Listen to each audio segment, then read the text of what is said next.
I think one of the most interesting things about Newton's reading and study in the first half of the 1660s in Cambridge is that it's extremely conventional.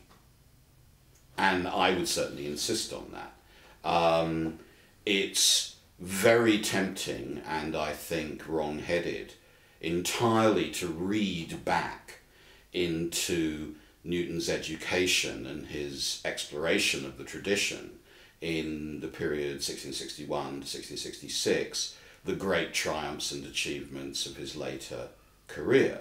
I mean, he was clearly making enormous breakthroughs and advances in that period, but the curriculum, if it's right to call it that, to which he's exposed and which he read around, is entirely conventional.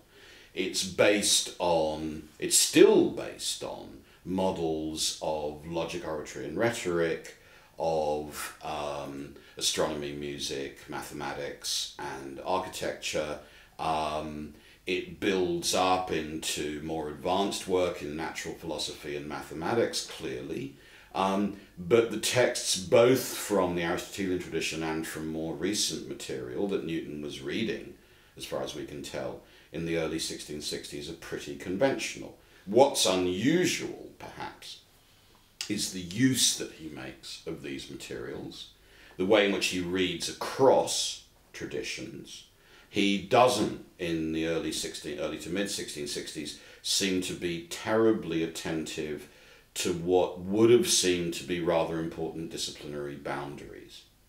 An example of this is the relatively early sense that mathematical analysis can be extended into areas of natural philosophy where traditionally one would not expect to find it. That's one example.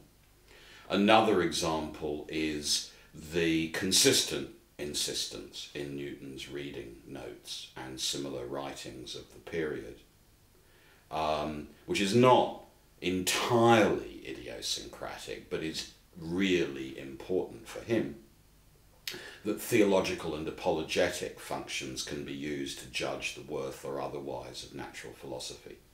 So for Newton's own exposure to the curriculum, it's not just that it's clear that natural philosophy is an interpretative exercise to make sense of how God acts in the world, but that a natural philosophy that fails to show that God is acting in the world is therefore false. So the curriculum, I would say, is conventional. The uses of the curriculum are already in interesting ways, I think, original.